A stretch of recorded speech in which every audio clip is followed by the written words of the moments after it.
दोस्तों नमस्कार, जय हिंद। दोस्तों मेंस आंसर राइटिंग स्टार्ट कर रहे हैं और हम लोग उन मुद्दों को उठाएंगे जो देश में पिछले 1 सालों से या 2 सालों से चल रहे हैं। तो वहां से लेके अभी तक जो भी करंट में है और जब तक आपका एग्जाम आएगा तब तक जो भी करंट में होगा हम उन मुद्दों पर बात करेंगे। तो चलिए हम लोग मेंस आंसर राइटिंग को देखते हैं। मैंने एक क्वेश्चन आपके लिए उठाया कि पूर्वोत्तर भारत में अनेक विद्रोही गुटों ने हिंसा छोड़ दी है और सरकार के साथ शांति वार्ता में लगे हुए हैं। वहीं अनेक ऐसे मुद्दे हैं जो भविष्य में बाधाएं उत्पन्न कर सकते हैं। अगर इस तरह के क्वेश्चन आएंगे तो इनको आप कैसे लिखेंगे? तो सबसे पहले एक इनके लिए एक आपको एक आउटर लाइन बनानी होगी। ठीक है, सबसे पहले हमें क्या बताना होगा, आप ऐसे करके बना लीजिए 4 पॉइंट्स पे या 3 पॉइंट्स पे। हमें जो पहला पॉइंट इंपॉर्टेंट बताना है वो क्या है, हमें पूर्वोत्तर क्षेत्र के विद्रोह के विषय में संक्षेप में बताना है कि ये जो पूर्वोत्तर के विद्रोह जो है वो क्या है। तो ये संक्षेप में बताएंगे आप, मैं भी बताऊंगा आपको। दूसरा, इस तरह से आप वहां पर ड्रा कर लेंगे और फिर उनको बाद में उन्हीं को डिस्कस कर लेंगे। ठीक है, ठीक है। अब फिर बताएंगे कि जो पूर्वोत्तर भारत में जो नॉर्थ ईस्ट में जो विद्रोही समूह थे उन्होंने हिंसा छोड़ दी है। ठीक है, तो हिंसा छोड़ दी और सरकार के साथ शांति वार्ता में लगे हुए हैं। ये जो यहाँ पर जो चीज लिखी हुई है, हिंसा छोड़ दी है और सरकार के साथ शांति वार्ता में। ठीक है, तो अब उस शांति वार्ता की बात बताएंगे हम लोग। ठीक है, इसके बारे में बताएंगे। फिर तीसरा हम लोग बताएंगे, उन मुद्दों की बात करेंगे कि ऐसे मुद्दे हैं जो भविष्य में बाधाएं उत्पन्न कर सकते हैं। ठीक है, तो बाधा उत्पन्न करने वाले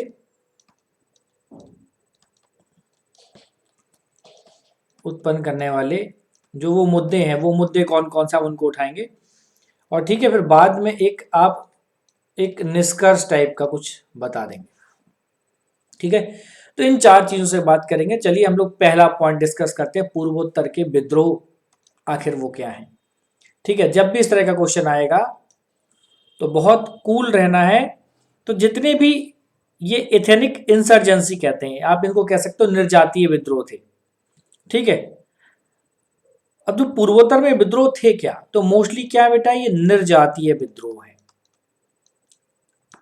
ठीक है, मैं ये जो लेक्चर्स हैं इंग्लिश मीडियम में अवेलेबल होंगे, हिंदी में, ये हिंदी का है, आपको इंग्लिश में भी मिलेगा।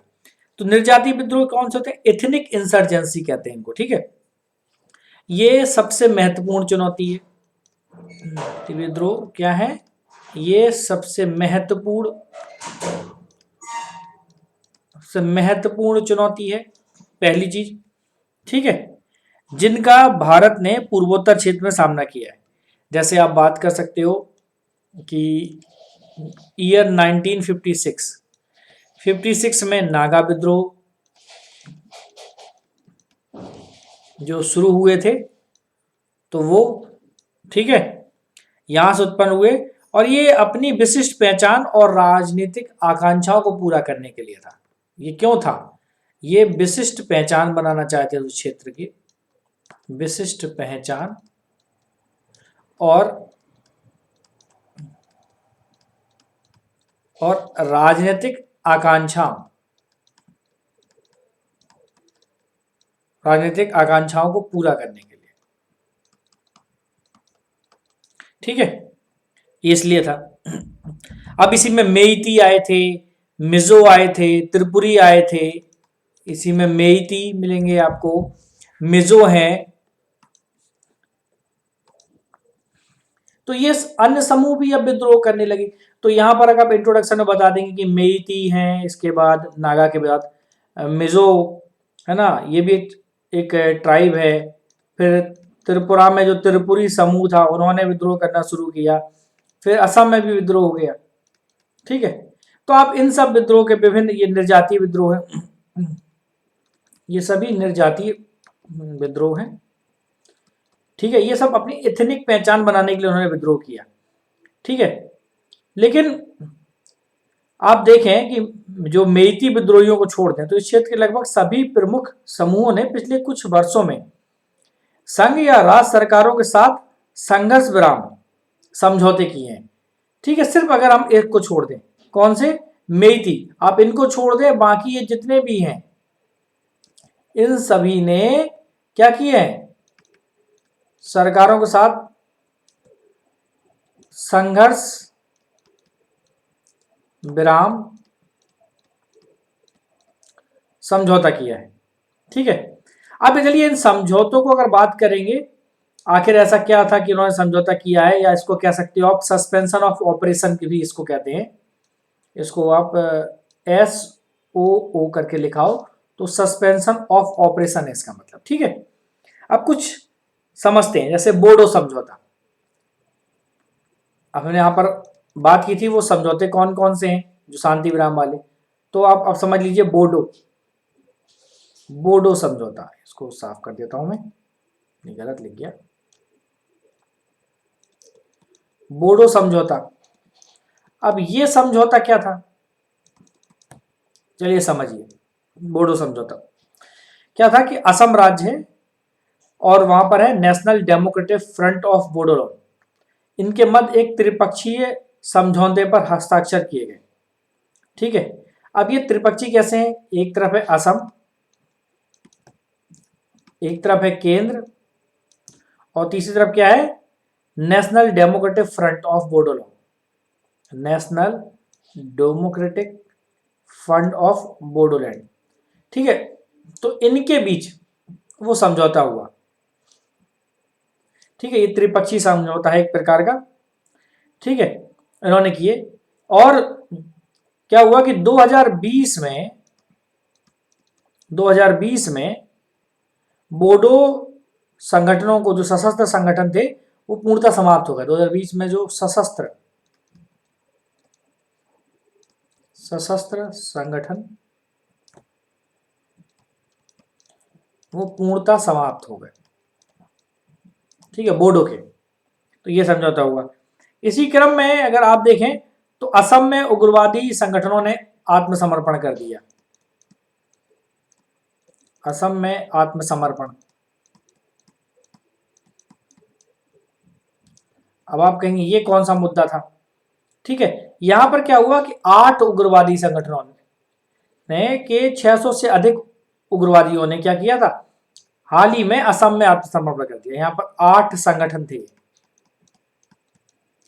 8 संगठन थे। ठीक है, अब अगर इन संगठनों में आप नाम जानना चाहें तो एक उल्फा आई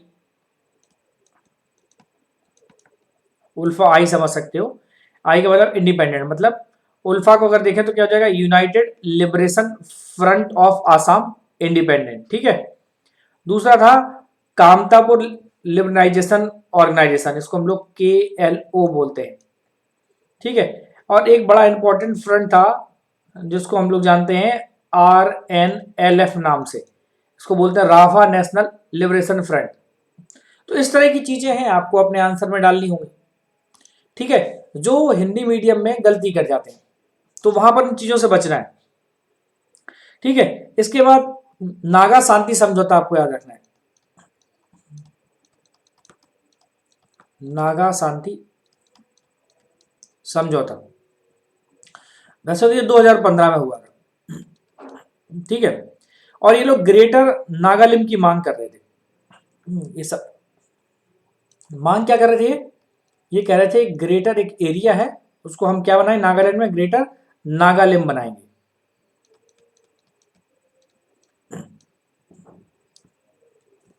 ठीक है, इनकी ग्रेटर नागालैंड की मांग थी, लेकिन 2015 में इन्होंने भी समझौता किया। केंद्र सरकार और national socialist council of Nagaland, ठीक, NSCM-IM बोलते हैं। IM मतलब इसको बोलते हैं इसाक मुइवा। तो जो मांग कर रहे थे, जो नागालैंड की मांग कर रहे थे, इस ऑर्गेनाइजेशन का नाम था NSCN-IM। आप नोट कर लीजिएगा जो मैं बोल रहा हूं, NSCM-IM मतलब एन से क्या हो गया? National socialist council of Nagaland, और इसाक मुइवा, IM से इसाक मुइवा। ठीक है, इनके मध्य एक समझौता हुआ। इसमें क्या हुआ? ये दो के बीच में समझौता हुआ था कि इसके बीच और वर्सेस सेंट्रल गवर्नमेंट। ठीक है, अब देखा जाए तो बाद में 2019 में अगर आप देखो 2019 में एक ऑर्गेनाइजेशन है NSCN, इसको खांगो कहते हैं। जैसे NSCM IM थे, ऐसे NSCN खांगो। इसने भी बाद में संघर्ष विराम कर दिया था। ठीक है, तो इनके बीच समझौता हुआ था। अगर देखें तो त्रिपुरा में भी कुछ इस तरह समझौते हुए त्रिपुरा में। अब देखो त्रिपुरा समझौता क्या कहता है। त्रिपुरा समझौता क्या कहता है कि 2019 की अगर हम लोग बात करें, 2019 में, ठीक है, तो समीर कुमार देववर्मा, एक नाम याद रखना है, समीर कुमार देववर्मा या समीर देववर्मा, ठीक, इनके नेतृत्व में national liberation front of Tripura NLFT-HD, NLFT-HD। अब ये जो NLFT-HD था, इसने इसने क्या किया, हिंसा छोड़ दी, हिंसा छोड़ दी और मुख्य धारा में शामिल होंगे और भारतीय संविधान का अब ये क्या करेंगे, ये मुख्य धारा में शामिल होंगे, शामिल हो गए और संविधान का पालन करेंगे। कौन सा संविधान, इंडियन कॉन्स्टिट्यूशन या भारतीय संविधान का अब ये पालन करेंगे, ऐसा उन्होंने वचन दिया। ठीक है, इन सब मुद्दों की वजह से क्या हुआ, अब नॉर्थ ईस्ट में इसका असर क्या दिख रहा, इसका परिणाम क्या मिल रहा, परिणाम ये मिल रहा कि इससे नॉर्थ ईस्ट में या पूर्वोत्तर में, बिल्कुल इसी तरह लिखिएगा आंसर, पूर्वोत्तर में हिंसा में कमी आई। ठीक है, पहला पॉइंट ही लिखना है। ठीक है, और मिजोरम और त्रिपुरा तो पूरी तरह से मुक्त हो गए हिंसा से, मिजोरम और त्रिपुरा, त्रिपुरा में पूर्णतः शांति हो गई। ठीक है, अब ऐसे मुद्दे हैं, अब मुक्त तो हो गए, लेकिन अभी भी कई ऐसे मुद्दे बने हुए हैं जो इस स्तर में, तो आप यहां पर लिखेंगे उन मुद्दों की बात करें, लेकिन अभी भी कई ऐसे मुद्दे हैं जो हिंसा में वृद्धि कर सकते हैं। तो अब हमें वो मुद्दे बताने होंगे, आखिर वो मुद्दे कौन कौन से हैं। भाई अपन ने बोल तो दिया, अब उन मुद्दों को ही बताइए कौन कौन से हैं। तो इसमें मुद्दे में पहला पॉइंट आपको याद रखना है, अपूर्ण शांति वार्ता। कैसे, अभी देखिए हम लोग बात करते हैं अपूर्ण शांति वार्ता। आप कहोगे आप कि अपूर्ण कैसे रही, तो चलिए वो भी समझते हैं। क्या हुआ था, एक शांति समझौते का प्रारूप तो तैयार कर दिया गवर्नमेंट ने और उसे अंतिम रूप भी दे दिया गया, लेकिन अभी अभी क्या है, जो समझौते का प्रारूप है, जो समझौते का प्रारूप है, ठीक है, इससे इससे NSCNIM असंतुष्ट है। क्यों, ये क्यों बना हुआ है, असम में भी कुछ इसी प्रकार की कंडीशन है। अगर असम आधारित देखें उल्फा पीटी, और असम में उल्फा जो पीटी, ठीक है, समूह था, इससे 2009 में बातचीत संपन्न हो जानी चाहिए थी, लेकिन अभी यहां पर बातचीत है, जो यहां पर जो बातचीत है वो संप्रभुता के मुद्दे पर अटक गई है, संप्रभुता के मुद्दे पर अटकी है। ठीक है, दूसरा जो पॉइंट है, जो इंपॉर्टेंट पॉइंट है हम कह सकते हैं, तो इसलिए ये वार्ता भी अपूर्ण दिखाई दे रही है। तो फिर क्या होगा, तो यहां पर मुद्दे उठ सकते हैं, है ना, तो हमें इनको संतुष्ट करना होगा, उनको भी, ये असंतुष्ट है इनको भी संतुष्ट करना होगा, या संप्रभुता के मुद्दे पर क्या पेचेस आ रहे हैं वहां पर आपसी बैठ के बातचीत करनी होगी। ठीक है, दूसरा समझिए, पुनर्वास के लिए जिन लोगों ने आत्मसमर्पण किया उनका पुनर्वास कराना है। पुनर्वास के लिए स्पष्ट नीति के अभाव में, क्योंकि अभी कोई नीति स्पष्ट नहीं है, तो उस नीति के अभाव में क्या होगा, जो विद्रोही हैं, जो आत्मसमर्पण कर चुके हैं, है ना, आत्म समर्पण कर चुके विद्रोही हैं, जो विद्रोही हैं, उनमें निराशा आएगी, उनमें निराशा पनपेगी। और जब उनमें निराशा आएगी तो क्या करेंगे, वो शिविरों को छोड़ देंगे। पुनर्वास शिविर थे ना, उस शिविर उनको छोड़ देंगे, और आय के लिए और आमदनी के लिए, आय के लिए क्या करेंगे, आय के लिए वो क्या करेंगे, आपराधिक गतिविधियों में लग जाएंगे, आपराधिक कार्य करने लगेंगे, क्योंकि आपने पुनर्वास के लिए कोई क्लियर पॉलिसी का प्रोविजन नहीं किया, तो उस पॉलिसी को भी वहां पर बनाना होगा। ठीक है। जो तीसरी चीज है, जो संघर्ष विराम समझौते हैं, ये जो संघर्ष विराम समझौते हैं, इनका कमजोर कार्यान्वयन, इनका कमजोर कार्यान्वयन, ठीक है।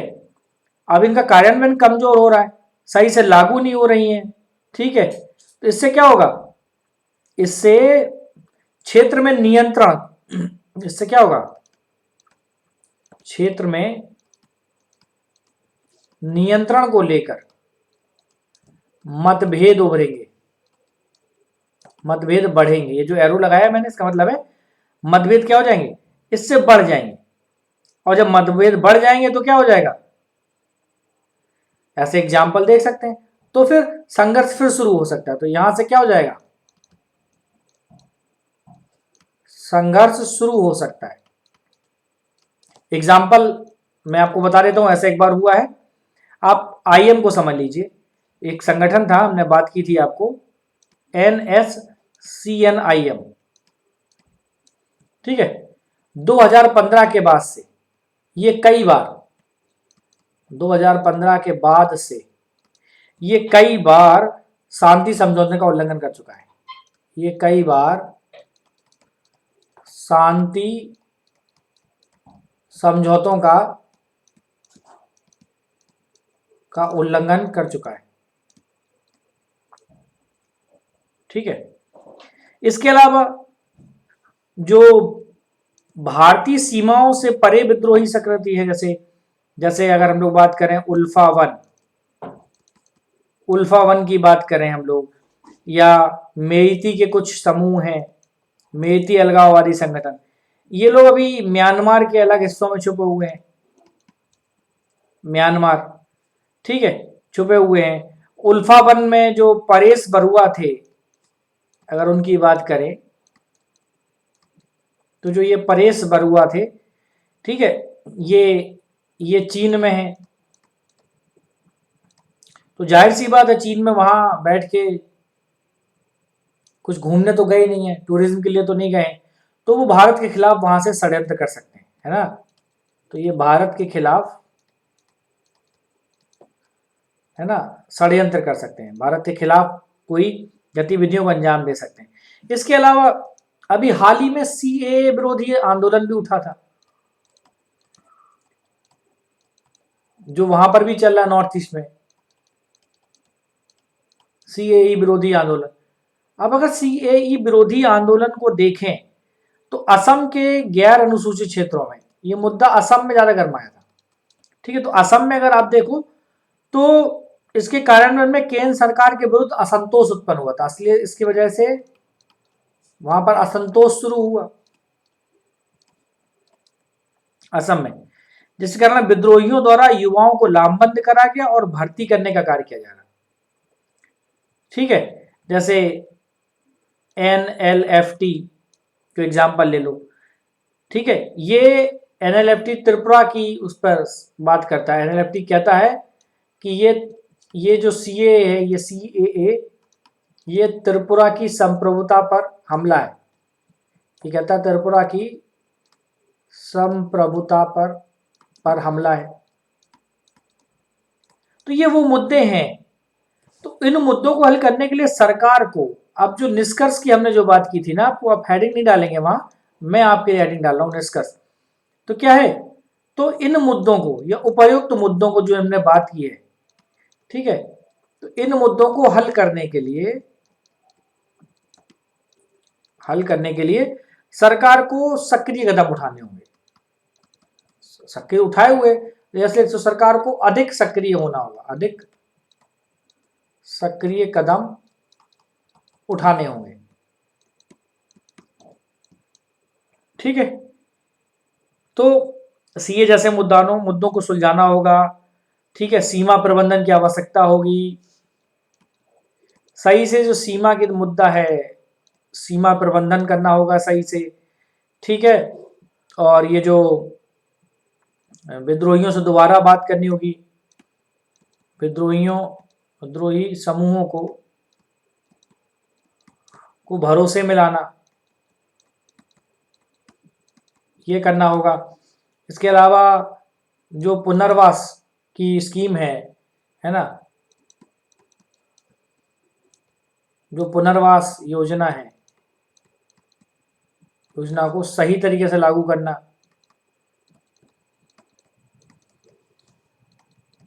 सही तरीके से लागू करना होगा। ठीक है, और नॉर्थ ईस्ट में एक और बड़ी समस्या, आसपा का दुरुपयोग, आसपा का दुरुपयोग रोकना होगा, तभी हम वहां के लोगों का दिल जीत पाएंगे। ठीक है, तो इन क्षेत्रों पर ध्यान देना। इसके अलावा संपर्क बढ़ाना होगा, पूर्वोत्तर का जो संपर्क है, संपर्क देश के अन्य हिस्सों से बढ़ाना होगा। ठीक है, यहां पर हम लोग रोजगार बढ़ाना होगा, हमको रोजगार के अवसर बढ़ाने होंगे।